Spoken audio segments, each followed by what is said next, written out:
Bonsoir à tous, soyez les bienvenus dans MMA Extra Round. Aujourd'hui, une émission très spéciale puisque nous recevons l'élite du MMA avec le combattant UFC et l'ancien des forces spéciales, Benoît Saint-Denis. Bonsoir Benoît.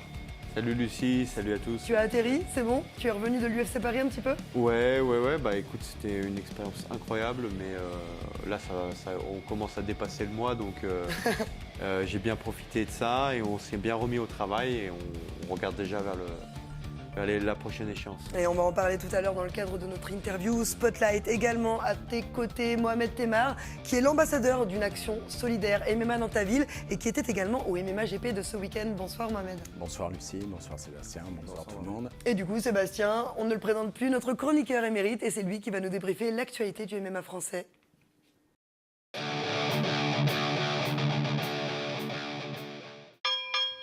Et on commence le tour d'actualité à Rome, en Italie, Sébastien, avec le Cage Warrior. Avec le Cage Warrior, oui, alors deux déceptions, forcément, celle qu'on connaît, Morgan Charrière qui n'a pas pu combattre, hein, son adversaire n'a pas fait le poids, on attendait Morgan, il restait sur 2 défaites au Cage Warrior.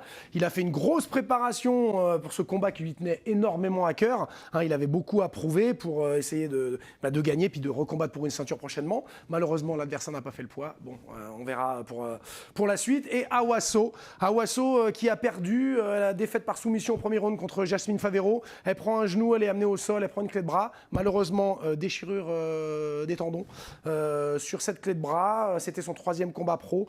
Elle restait sur une victoire au Soko FC. J'ai envie de dire bienvenue au Cage Warrior, Awa. Voilà.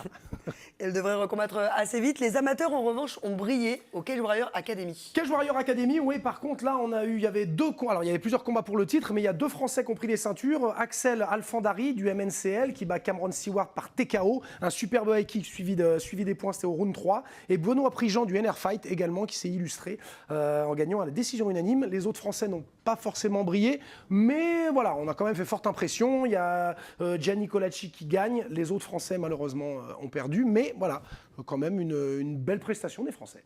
Et du côté de la France, le MMA GP était de retour ce week-end et ça a été encore un grand moment. Résumé de Lucien Jahan. Oh.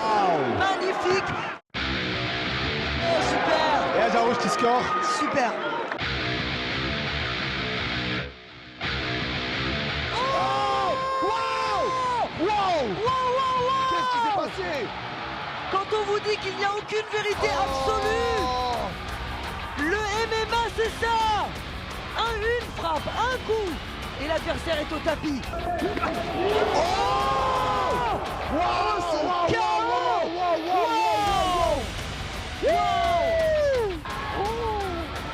Il est tombé. Hallucinant. L'accélération devant Gilles Sidibé. Oh là là là là, c'est explosif et c'est déjà fini. Wow. The Soldier Hunter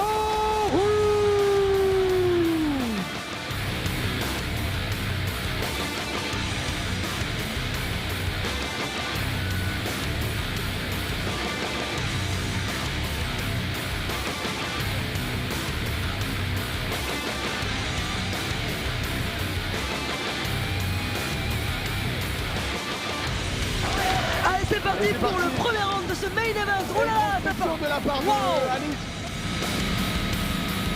Oh, Aïe. oh, il y a une blessure. Oh, il prend la montée. Il prend la montée. Jérôme Le Banner. Jérôme Le Banner sur le bord des temps. Jérôme Le Banner qui va finir ce combat. Alice qui Qu'est-ce qu'il a fait à Leach? Incroyable. Il a tapé Alice. Fin du combat. Fin du combat. Il a abandonné à Leach. Il a abandonné.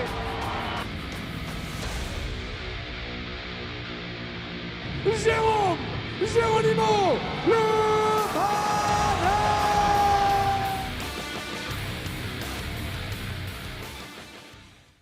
Waouh, on en a pris plein les yeux ce week-end. Je viens de me replonger dans cet univers, c'était incroyable. Mohamed, tu as fait partie de l'organisation. Raconte-nous un petit peu les coulisses, parce que là, on voit le résultat, mais en réalité, il y a eu un énorme travail fourni derrière. Il y a du boulot, il y a au moins un mois de travail en amont et sur place, après c'est plus de la logistique, du filage et la gestion aussi des combattants lors de passage. Et on avait aussi un direct en diffusion sur Sport en France, donc c'est du boulot, mais une fois que l'événement a été lancé, ça a coulé tout seul. Ça a été sportif. Alors, on a eu aussi une belle prestation d'Emerson Silva, dont tu as été le cornerman, Benoît. On va revoir la pesée, parce qu'il y a tout un storytelling. C'est-à-dire qu'au moment de la pesée, on a Mathieu Chaumont qui défie littéralement le Brésilien Emerson Silva. Regardez, on va revoir cette image. Mathieu qui accuse un poids de 77 kg et 200 grammes de la Tactical Fighting, messieurs, le face-à-face. Pas ma victoire trop facile. Tu veux mes coachs ou pas en ton pas? Tu les veux ou pas? Ouais. Je te les offre si tu veux. C'est bon? Ça marche. On écoutera pour ce combat qui sent la pure entre Mathieu Chaumont et Emerson de Chartres.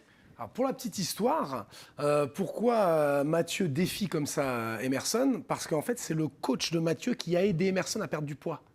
Parce que Emerson est arrivé avec un petit surplus pondéral et du coup, ils l'ont aidé à perdre du poids. C'est pour ça que Mathieu joue un peu là-dessus. Il dit, tu veux mes coachs, je te les donne, parce que comme ils l'ont aidé à perdre du poids. Donc voilà, c'est la petite anecdote. D'accord. Mais en tout cas, la réponse a été plutôt ferme du côté d'Emerson Silva. On va revoir les images de ce chaos foudroyant. Enfin, le chaos, c'était une soumission, pardon. Mais on peut dire qu'il a puni son adversaire. Benoît, tu étais dans son coin. C'était un game plan qui avait été mis en place à l'entraînement ou juste avant d'entrer dans la cage? Ouais, alors c'est rigolo de revoir ces images parce que pendant l'échauffement avec Daniel, il a beaucoup bossé les coups de genoux sautés et les uppercuts en contre. Et moi, je lui ai fait beaucoup travailler la guillotine avec la garde sautée et la guillotine debout, comme ça, un peu à la Marcelo Garcia avec la sortie du coude. Et en fait, il est rentré dans la cage 30 secondes après, c'est ce qui s'est passé. C'est incroyable. Coup de genou sauté et guillotine. Il affrontait un gars qui était très physique. Je connais bien l'équipe de la TFT, je suis ami avec eux. Donc ça, c'est un combat qui s'est fait un petit peu dans la douleur, dans le sens, pour moi, c'était deux copains, les deux combattants. Voilà, Emerson, il s'entraîne avec nous, il s'entraîne dur. Et c'est un jeune combattant, Mathieu, et on avait vu une grosse prévisibilité au niveau des entrées des takedowns. Et Emerson, c'est un mec qui a beaucoup d'expérience, beaucoup de métiers, donc on lui a dit, il a fait son job, c'est-à-dire qu'il était détendu et il a appliqué les consignes à la lettre. Et donc l'expérience a parlé ce soir-là, et les mises en place techniques également. Et oui, l'anecdote, elle est très juste, c'est que pour perdre le poids, les derniers kilos, c'est vrai que la baignoire, c'est le top.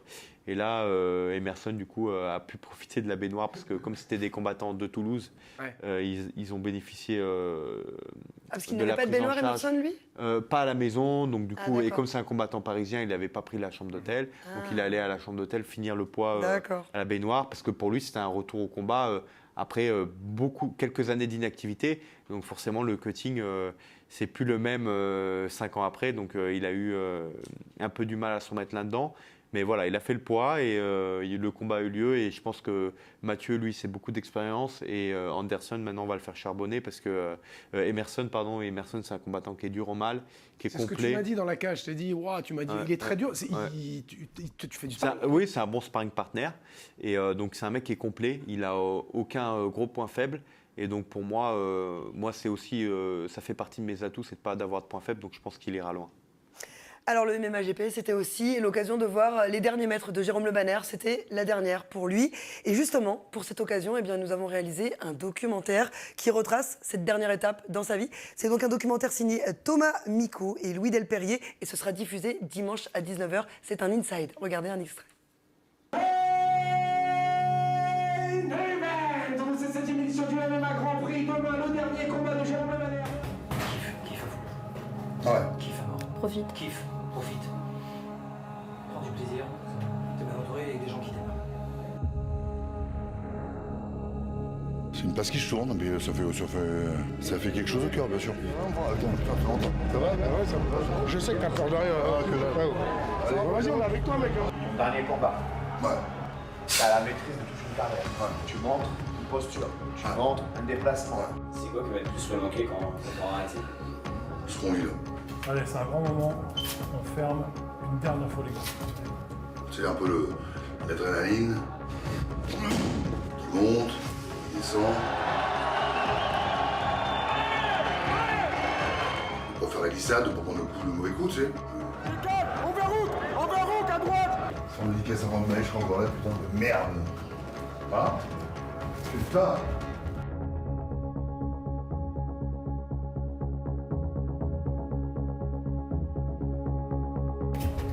La dernière. La DER à ne surtout pas manquer, ce sera donc ce dimanche à 19h. Le lendemain de ce MMA GP professionnel, eh bien, il y avait les amateurs qui eux aussi sont arrivés en masse au cirque d'hiver et c'est une belle première expérience pour des amateurs. Ça donne un petit peu un avant-goût de ce que ça peut donner en professionnel et il y en a 4 qui se sont détachés du lot, Sébastien. Oui, il y avait 17 combats amateurs, mais il y en a 4 vraiment qui ont marqué les esprits. Alors le premier, c'est Théo Boudin de la Old School Academy. Il est arrivé, il avait 6-0, 6 victoires en 6 combats. Il a fait 2 combats dans la soirée, c'était un tournoi à 3. Donc il repart avec 8 victoires. Et la dernière, non des moindres, c'est contre Djibril Grizzly Ewo, qui est un Nakmoué de renom, puisqu'il a été champion d'Europe, champion de France. Il a 70 combats, 60 victoires. Il a affronté Lidon, Doumbé, bref, et j'en passe. Champion du monde au Bellator aussi. Ouais, en plus, ouais. Donc, et Théo a boxé. Il a boxé un Nakmoué alors que c'était pas forcément le game plan approprié, mais force est de constater que ça lui a réussi puisqu'il a gagné à la décision unanime. Il y a Guillaume Delattre de la team Climax Lyon, également Nakmoué également, parce que lui il a vécu en Thaïlande, il a fait 10 combats en Muay Thai, et il a commencé le MMA il y a quelques mois. Et là, énorme potentiel. Là, on a vu quelqu'un qui va, je pense, étonner avec sa lutte, parce qu'il a vraiment marqué les esprits également. Adam Magomadov, du Chaos Squad. Alors lui, c'est le combat le plus rapide de la soirée. Pour l'anecdote, je sors de la cage pour m'asseoir près de l'arbitre, et je dis à l'arbitre, bon, bah, je vais vite aux toilettes, de toute façon, ça va durer 3 rounds. Je suis dans les toilettes, j'entends la musique de reprise, j'ai même pas eu le temps de me laver les mains. Il a gagné hyper rapidement, un lutteur pur et dur. Lui aussi, je pense qu'on va en entendre parler. Et puis Mathis Duragrin, également Old School Academy. Alors il a 5 combats en amateur, il a 3 victoires et 2 défaites, mais il a cette discipline qu'a la Old School, l'intelligence de combat, toujours cette remise en question, et c'est ça qui m'a marqué moi. C'est un peu le pur produit Old School. Ces 4 noms, on va en entendre parler chez les professionnels. La relève est assurée et je pense qu'on pourrait même assister aux prémices de belles carrières internationales. En tout cas, il y en a un qui va être dur à déloger. C'est notre invité d'honneur, Benoît Saint-Denis, interview Spotlight.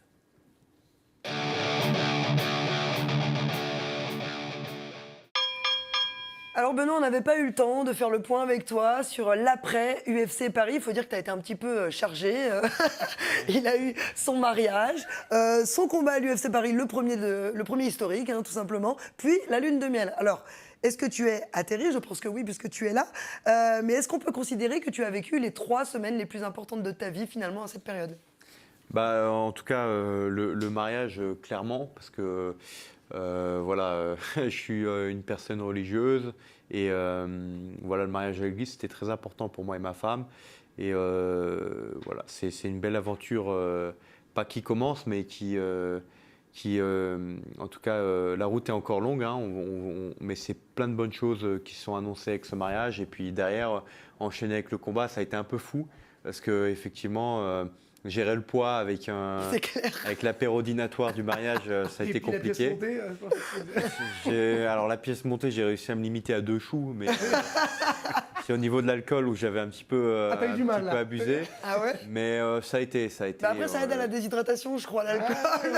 Du coup, j'ai perdu 2 kilos en une soirée. Je pense que ça a été. Alors pour l'anecdote, j'ai même regardé quel alcool était le moins calorique et je trouve que c'était le champagne apparemment. Info à prendre. T'es resté au champagne ou t'as j'ai fait un peu vin rouge champagne du coup. Oui, cutting au champagne. Et ouais, du coup, j'avais 1,2 kg de plus à perdre au cutting du coup. Donc j'étais habitué. Alors en 70, je fais un vrai cutting. Hein. À Vegas, j'avais perdu 4 kg. Mais là, du coup, je me suis retrouvé avec 5,2 kg à perdre en les dernières 24 heures. Donc du coup, c'était un petit peu plus sport. Mais oui, ça a été clairement 2 semaines très importantes pour moi. Et réussir à switcher, c'est-à-dire de passer d'un état festif, romantique, à combattant conquérant, et puis à celui qui marque l'histoire, et puis passer de nouveau à la lune de miel romantique. En plus, je crois que tu étais un petit peu blessé. Oui, alors ça a été combiné à tout ça. En fait, je pense qu'il y a une chose, c'était la blessure. Je ne l'aurais pas eu. Je pense que l'événement se serait encore mieux goupillé. Ah oui, et aurait été un peu plus simple. Avant. Et ouais, en fait, j'ai eu une infection à l'orteil suite à une opération que j'ai eue sur le tendon. J'avais plus de tendon extenseur, c'est-à-dire que je ne pouvais plus relever l'orteil. Donc j'ai fait mon combat à Vegas comme ça, mais ce qui faisait que j'étais très statique et je ne pouvais plus trop me déplacer dans la cage. Donc je me suis fait opérer après Vegas. Sauf que j'ai dû reprendre l'entraînement au bout d'un mois, une semaine, parce que Paris s'approchait. Et malheureusement, je me suis infecté. Et donc, en fait, j'ai fait le camp dans la pire forme de ma vie. Ça a été très, très dur pour moi, mentalement. C'est-à-dire que ça a été un camp uniquement professionnel. J'ai pris aucun plaisir dans ce camp. Mais je me suis forcé parce que l'événement en valait la peine.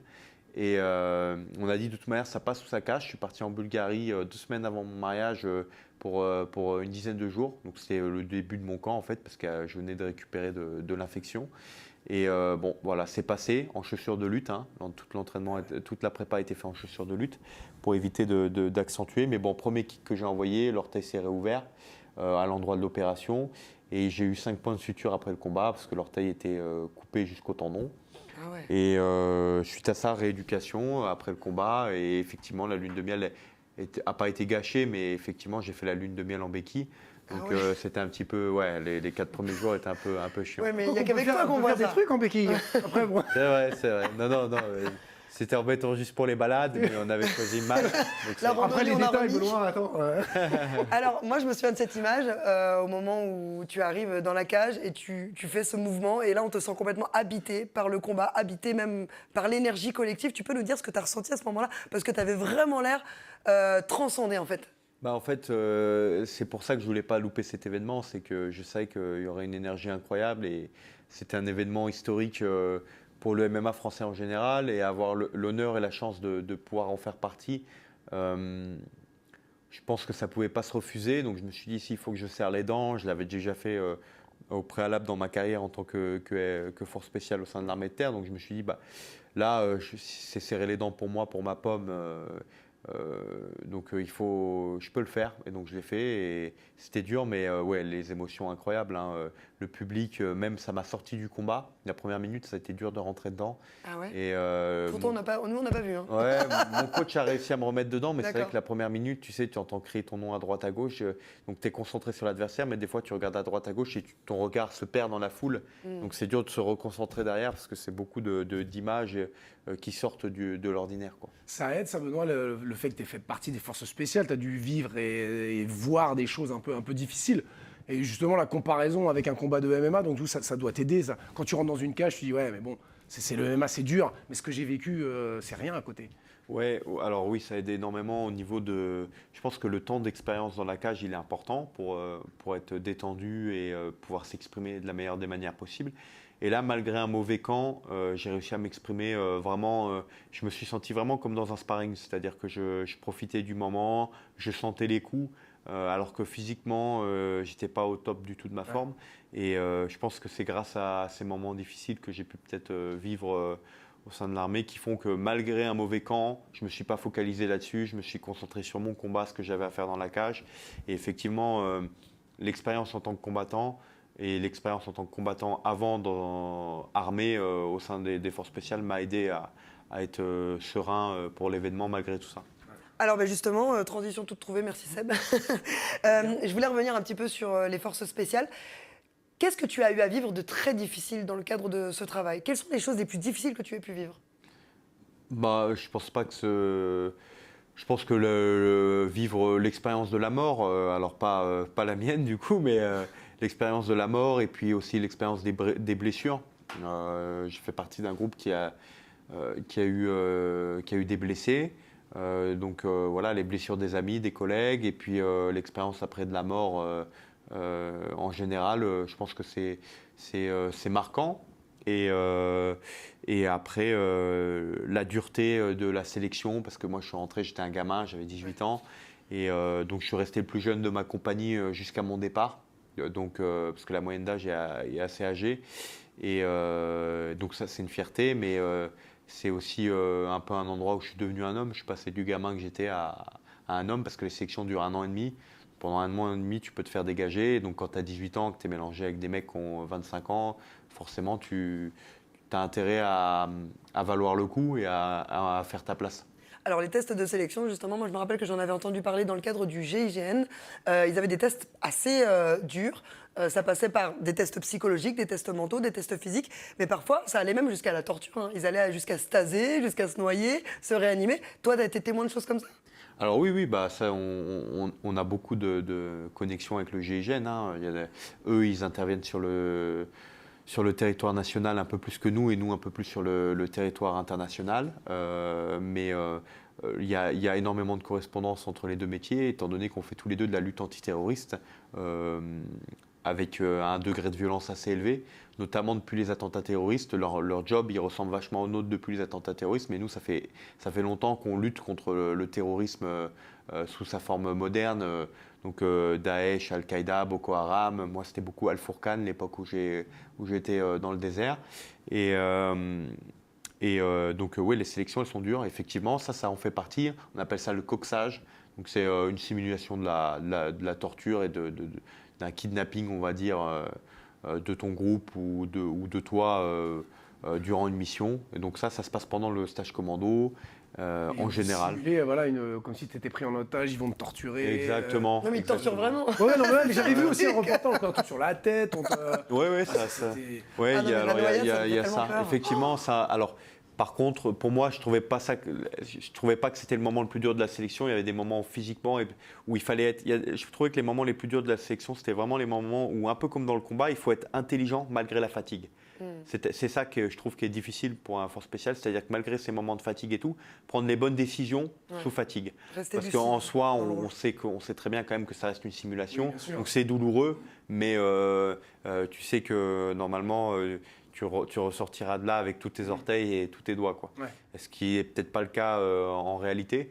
Et donc non, le plus dur pour moi, c'était vraiment être lucide et être intelligent les moments où tu es vraiment sous fatigue. C'est ça qu'on demande comme qualité, et c'est une qualité qu'on retrouve dans le MMA, être capable au 3e round ou au 5e round, comme Edward ça fait, de prendre la bonne décision.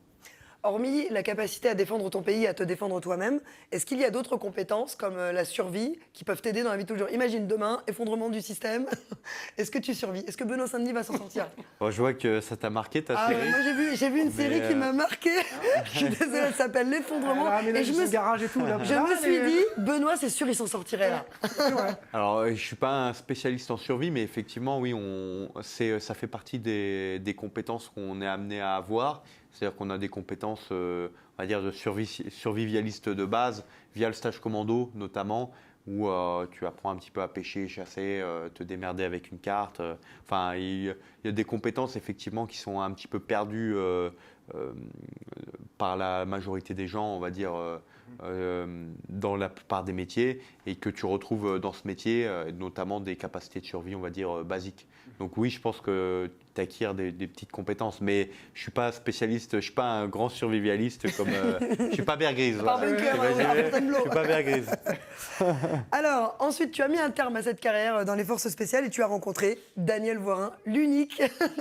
Daniel Voirin, on l'adore, hein, il est tellement drôle. Alors justement, vous avez des personnalités très différentes et pourtant, alors je dis pas que t'es pas drôle, attention, hein. Je dis juste que vous avez des tempéraments très différents et pourtant ça match à fond entre vous. Vous avez un binôme qui détonne et j'aimerais que tu nous racontes un petit peu l'histoire de cette rencontre, comment ça s'est fait et comment vous avez réussi à créer cette force. Je pense que tu as bien résumé la chose, c'est que deux caractères différents, mais qui ont un objectif commun, je pense que ça marche très bien. Et ouais, Daniel, c'est un mec qui a une joie de vivre incroyable et qui est toujours à fond.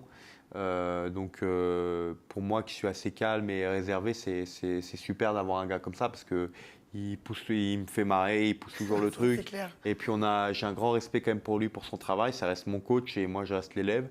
Et je suis concentré sur ce qu'il a à me proposer, sur performer du mieux possible. Et puis j'adhère totalement à sa manière d'enseigner. On s'est rencontrés au Venom Training Camp en 2018, fin 2018 c'était, je crois que c'était septembre 2018. J'ai fait des sélections, j'étais encore militaire. Et il m'a dit, écoute, quand tu finis ton contrat, si tu as envie, tu as une place dans l'équipe professionnelle. Et j'ai fini mon contrat. je me suis dit, si un mec comme ça il croit en toi, c'est que tu as tes chances. Donc je me suis retrouvé à commencer l'aventure MMA avec lui. C'était mes premiers vrais cours de MMA parce que en fait, avant ça, j'avais fait quelques cours de pancrace dans le Pays Basque à Sifit, qui est un très bon club, hein, et j'avais fait du sol à Masterless. Voilà, donc je me suis pleinement lancé dans l'aventure voilà, depuis, ça a été 6 combats en 11 mois au départ. Voilà, beaucoup de victoires et qui m'ont amené à l'UFC en 2 ans et demi à Abu Dhabi. Je vois que tu es attaché à Daniel. Moi, j'ai discuté à Nîmes avec Daniel après ton combat contre le Brésilien. Il y a un truc, moi, parce que je vois que quand t'en parles, voilà, c'est un peu viscéral, Daniel et toi, c'est ce qui s'est passé autour de Daniel. Moi, moi aussi, j'entends des trucs sur Daniel. Il a un peu morflé ces temps-ci. Son ancien employeur, le Venex Training Camp, qui lui dit bon, bah ça y est, tu peux t'en aller. C'est le MMA Factory qui arrive. C'est pas forcément deux personnes qui s'apprécient. Toi, tu le vis comment, ça? Parce que moi, j'ai pas de langue de bois. Je sais que Daniel ça doit être dur, parce que j'imagine que tu es entre deux feux aussi. Non, ça c'est la concurrence des écuries, hein. Quand elle est juste sportive, elle est saine. Après, c'est vrai que tout ce qui est extra sportif, moi je m'y intéresse pas parce que pour moi c'est hormis si c'est des accusations graves ou des choses vraiment malsaines, il faut là il y a d'autres solutions. Mais je veux dire, il y a une concurrence sportive, c'est sûr, parce que le MMA Factory, ils ont 3 athlètes à l'UFC et du coup Daniel en a un, mais on en a eu beaucoup avant, notamment quand il était aux États-Unis et au Brésil. 3 ceintures à l'UFC et 2 ceintures au Strikeforce, qui était un équivalent qui a été racheté par l'UFC, qui était très solide aussi à l'époque, étant donné que les ceintures qu'il avait fait là-bas, c'était du Dan Anderson, c'était beaucoup de... Le Strikeforce, c'était aussi une grosse machine de guerre. Alors, du coup, donc Daniel Voirin, qui devait être avec nous, mais qui est actuellement au Hexagone MMA, avec Mathieu Leto, c'est bien ça?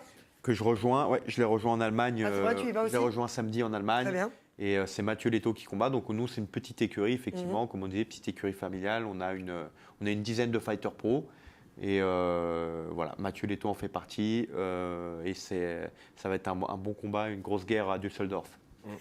Alors, juste avant de conclure, parce que l'heure tourne malheureusement, on a un temps limité, messieurs, on va conclure sur ton actualité. Où est-ce que tu en es? Tu avais demandé à combattre un top 15 de l'UFC. Est-ce que tu as été entendu? Est-ce qu'il y a des perspectives, des combats à venir?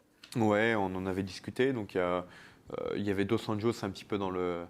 Ce serait énorme, Dos Anjos. Raphaël Dos Anjos. Ouais, Raphaël Dos Anjos qu'on avait en vue. Voilà, il a eu le choix entre plusieurs combattants. Il a choisi Barbarena. Donc, c'est pas Dos Anjos qui se fera, mais... il remonte d'ailleurs en welterweight, mais clairement j'aimerais prendre un top 15 et décembre ou janvier, voilà, donc on est prêt à ça. C'est en discussion, oui. Voilà, clairement l'UFC nous a entendus. Maintenant, est-ce qu'on aura un top 15? Peut-être que ce sera un top 30, un top 20, parce que c'est vrai que c'est une KT qui est vraiment bondée. Mais en tout cas, le côté décembre-janvier, j'espère que ça va le faire et je pense que ça le fera. Après, est-ce qu'on sera chanceux au niveau de l'adversaire? Est-ce que j'aurai ce que j'ai demandé? À moi encore de continuer à faire mes preuves pour mériter vraiment ça, mais je vais tout faire pour en tout cas. Et tu es très active en ce moment avec tes stages. Tu fais beaucoup de stages caritatifs. D'ailleurs, tu étais sur le projet MMA dans ta ville. Mohamed, tu étais l'auteur de ce projet. Vous étiez plusieurs sur le projet. Est-ce que tu peux nous raconter un petit peu de quoi il s'agit? L'objet de l'association et de MMA dans ta ville, c'est l'insertion sociale par le sport. Donc plus particulièrement le MMA et le pancrace. Donc c'est des actions ponctuelles qu'on organise un peu partout en France. Donc on cible principalement les jeunes de 4 à 25 ans. On a aussi une autre action qui s'appelle MMA dans ta ville au féminin. Donc où par exemple en 2020 on a fait un mois, on a fait un partenariat avec 70 clubs dans toute la France et les personnes pouvaient se présenter dans n'importe quel club et pratiquer gracieusement la discipline. Donc ça permettait à des personnes qui pratiquaient d'inviter des copines. Et puis voilà, donc il y a des clubs suite à ce type d'action qui ont ouvert une section féminine. Ah, c'est bien ça. Donc voilà, il y a que du positif. Et même dans ta ville, dans le concept, donc sur action ponctuelle, on invite une personnalité du MMA. Donc là, en l'occurrence, c'était Daniel Voirin et Benoît Saint-Denis. et une personnalité publique. Ça peut être un youtubeur, un comique, un comédien. Et justement, tu nous as ramené les images. On va y jeter un coup d'œil, parce que vraiment, ils en ont pris plein les yeux, les petits. Regardez. Bonjour les enfants, ça va? Est-ce que vous êtes en forme? On est venu à l'invitation parce que aujourd'hui il y a une belle initiative, MMA dans ta ville. Et il y a 2 personnes très importantes qui ont voulu vous rencontrer. Je crois que vous allez participer un peu de temps avec eux. Et donc nous on voulait les remercier de nous faire l'honneur de venir à Grigny, parce qu'on aime bien recevoir des gens à Grigny, pas pour moi mais surtout pour vous, parce que c'est votre sport préféré, en tout cas votre discipline. Vous allez pouvoir parler, échanger. Alors déjà les enfants, est-ce que vous connaissez le MMA ou pas?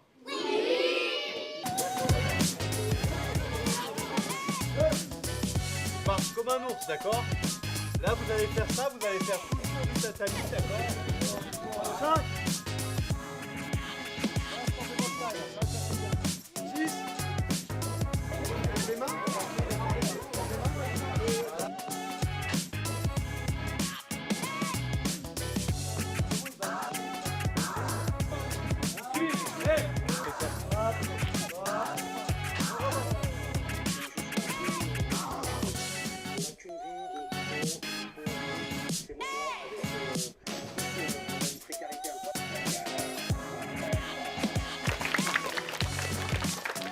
De beaucoup de travail. En fait, c'est du haut niveau. Du haut niveau, vous avez vu le football, vous regardez le football, c'est pareil quand vous regardez le PSG jouer contre Marseille, c'est des gens qui ont le même niveau. Alors, quand moi j'étais petit, j'ai fait du judo un petit peu. J'ai fait un petit peu de judo, j'ai fait du foot aussi. J'ai fait du foot et du judo quand j'étais gamin. Et juste pour m'amuser, le judo, vraiment, j'étais pas autant passionné par le judo que je le suis par le MMA. Donc je m'entraînais 1 à 2 fois par semaine pour m'amuser.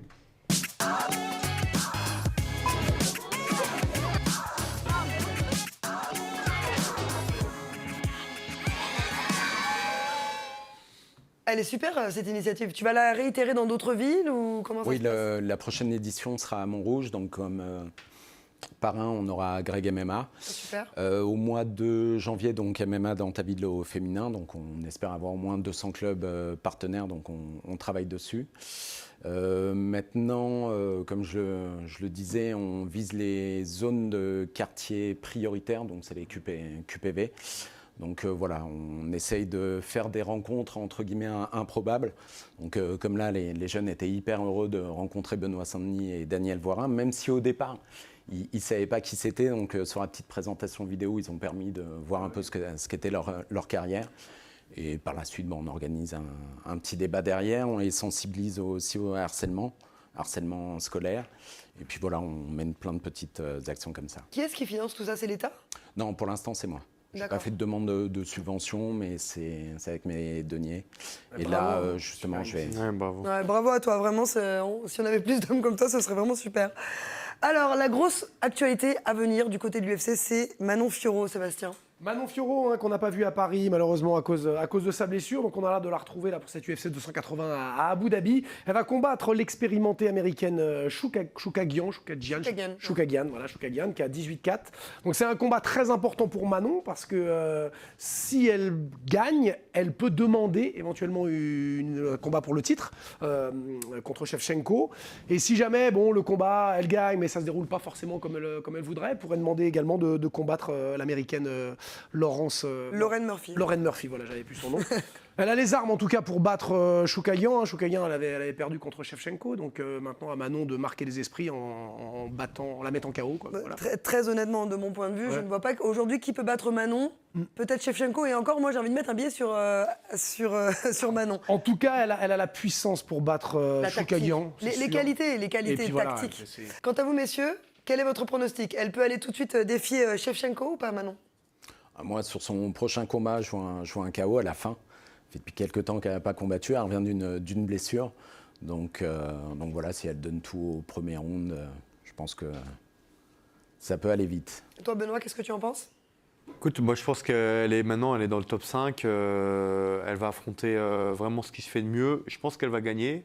Moi, je vois bien une décision unanime, mais avec une forte domination de la part de Manon, parce que stylistiquement parlant, je pense que c'est un bon combat pour Manon. Et pour moi, elle est prête pour la championne. Hein. Elle est prête. Surtout que la championne, elle monte des... On a vu dans des combats qu'elle n'est pas sans faille. Et Manon, c'est une tueuse à gages. Je l'ai vu s'entraîner.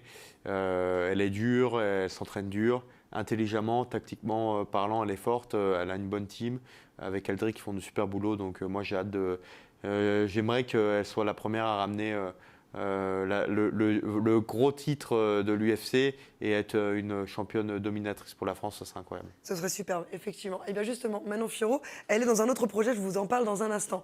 Est-ce que vous vous souvenez des albums Panini où on collectionnait des stickers et on remplissait nos albums? Vous avez eu ça, pendant les monsieur, ou Coupes pas? du Monde, des Ouais, trucs de bien sûr. foot. Benoît, t'as eu ça ou pas? Ouais, j'ai eu Ah. ça.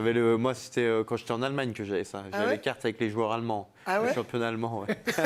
La Bundesliga. La Bundesliga, Eh exactement. bien, figurez-vous que Panini s'intéresse enfin à l'UFC. Ils ont sorti leur album UFC. Et il y a donc des petites pochettes avec des cartes à collectionner. Tenez, je vous en donne une. On va en ouvrir une chacun. Hop, voilà. Tiens, Seb, attrape ça. Merci. Et voilà. Et donc, on peut collectionner les cartes. Elles n'ont pas toutes la même valeur. Est-ce qu'il y a Benoît? Est-ce qu'il y a Benoît dedans? Alors, je ne suis pas sûr qu'il soit dans la première collection. Il sera forcément dans la deuxième. Alors, moi, j'ai déjà un champion, tu vois. J'ai déjà Shogun Rua. Donc ça, c'est une carte qui a de la valeur. Nurmagomedov, moi. Ah, t'as la meilleure. Solide. J'ai Ferguson. J'ai Max Holloway, Glover Teixeira, Ouais, mes préférés, c'est ceux-là. Julian Yap. Shogun Rua et Moi, j'ai un Ferguson. ancien, j'ai Marc Coleman. Ah, oui. j'ai Ken Velasquez. Ça, Ouais, c'est ça, celui-là. il y a vraiment des champions historiques. Et donc, toutes ces cartes, on peut les collectionner, elles peuvent s'échanger, et elles ont toutes une valeur différente. Et donc, voilà, Panini a lancé son album UFC, et justement, Manon Fiorot, elle est dedans, Cyril Gane est dedans. Ils ne sont pas encore tous dedans, mais ça, c'est une affaire à suivre, bien évidemment. Cyril Gann, Ah, tu es Cyril Gane, regarde le vénard. Matthews. Oh, Mathieu. Eh ben, belle collection. Ah Toi, ouais, belle collection. ouais, belle collection, belle collection. Il a la main chanceuse.